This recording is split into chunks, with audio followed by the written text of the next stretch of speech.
What do you do if you're too depressed to clean? That is a great question, and we're going to talk about it today. Hi there, I'm Angela Brown, and this is Ask a House Cleaner. This is a show where you get to ask a house cleaning question, and I get to help you find an answer. Now, if you have a question, you can go over to askahousecleaner.com, and there's a little blue button right there in the bottom right-hand corner. You click on that, and a little microphone appears. You just start talking like you're leaving me a voicemail message. It sends it to me here at the show.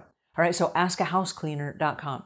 Now, we have somebody that called into the show, and they asked this question. Hi, Angela. I'm Patricia. I have a depression problem, and I'm struggling very much with my home. I'm living alone. It's just a little flat, 2 rooms and entrance. I don't know how to call them. My English is not my first language, and I have a really messy place. And I every day I try to do something. I end in doing nothing. And I don't know how to start and how to motivate myself. I have been watching your videos, very nice, but I couldn't start.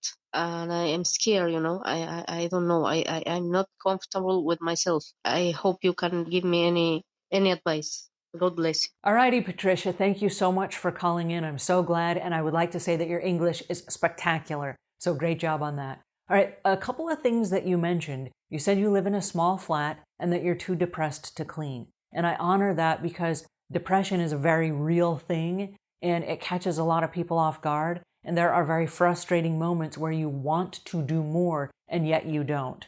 So what is it that's causing that? Now, I need to preface this by saying I'm not a mental health care professional. I'm not a licensed therapist. I'm just a house cleaner. And so this is coming from my house cleaning perspective and my 30 years of experience in the industry. So that's what I have to share with you today. All right, the very first thing that I would like to recommend is that you do a time audit. And the reason that I do this is because we all have 24 hours in a day, which means we have 168 hours in a week. Now, I don't know what you do the rest of your days, but if you work a 40-hour job, you have 128 hours left in your week. Now, granted, some of that is sleep time, some of it is catching up on Facebook and making friends or sleeping or watching TV or whatever. I don't know. But we can't resolve how you're spending your time until you know how you're spending your time.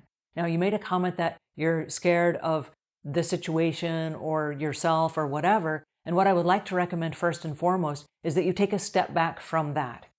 I want you to not look at yourself as a person that's scared or afraid or going through a dark place.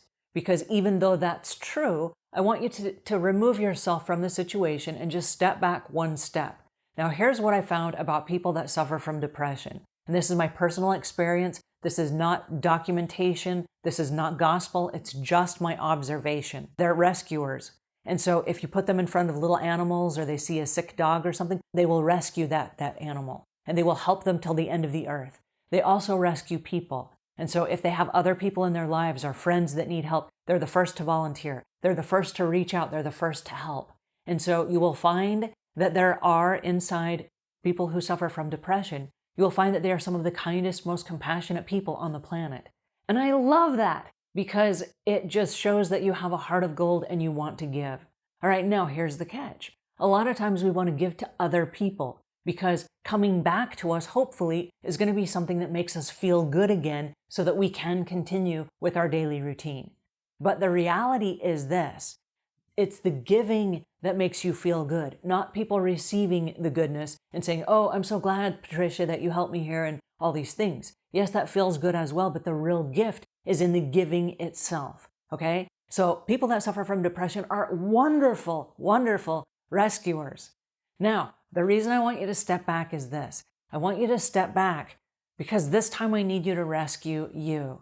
And a lot of times we don't give ourselves permission to rescue ourselves. We only give ourselves permission to rescue other people because they need it, right? But if you were not yourself and you were standing on the side and you were looking at yourself, you would see yourself as a person that needed some help. And so if you were the agent of you would say, oh my goodness, my client needs some help here. What have I got to do? And you got to jump in and rescue that person.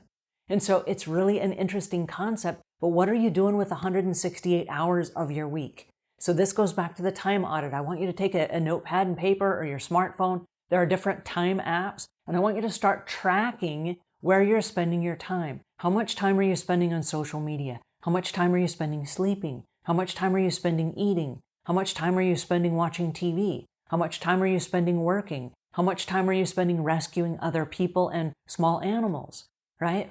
Once you have a very good grasp on how you're spending your time, you are able then to allocate a certain number of hours. I don't know what it is. It might be an hour a week. It might be 5 hours a week. It might be 20 hours a week that you could then focus on this person that we know and love called Patricia, right? Because right now, if you're rescuing people, she needs your help. And only you know exactly what she needs, right? So my suggestion to you would be treat yourself as the agent that's representing you. I know this sounds like kind of a mind-bending concept, but we do this for a lot of house cleaners that cannot sell because they're so scared of the selling process when they get in front of other customers. And we say, okay, but if you were representing this person and they had to go out and sell, what would you say about this person? Well, I would say this. I would say they're fantastic. They work fast. They're efficient. They're knowledgeable. They're all these things. Yet they won't say it about themselves. So creating this third-party barrier between you and yourself gives you the opportunity then to look at the whole big picture objectively. Even though you might be suffering from a state of depression at this moment, this too shall pass. This is just a temporary situation along life's journey.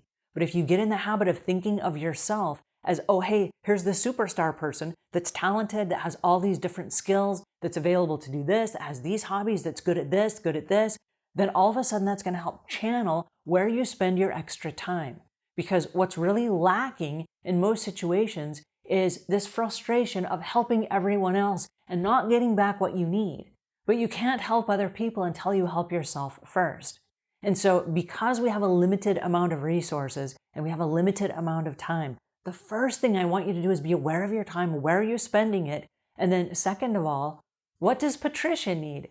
And then you need to jump in and rescue Patricia. Now, it's easier said than done. It's not going to happen overnight.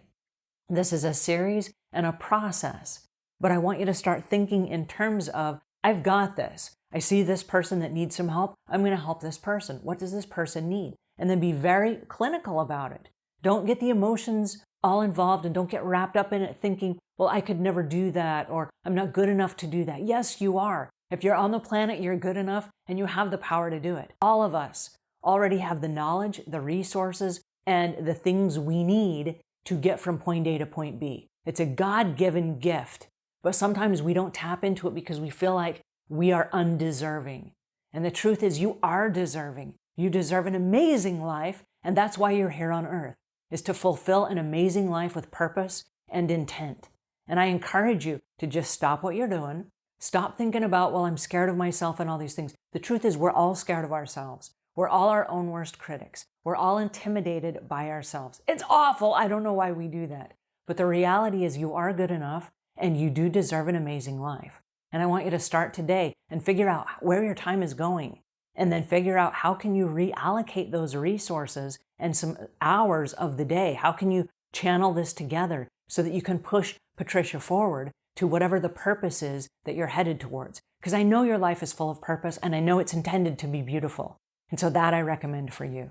All right, I hope this helps you a little bit. If it does, please pass it on to a friend. If we've earned your subscription, please subscribe. And until we meet again, leave the world a cleaner place than when you found it.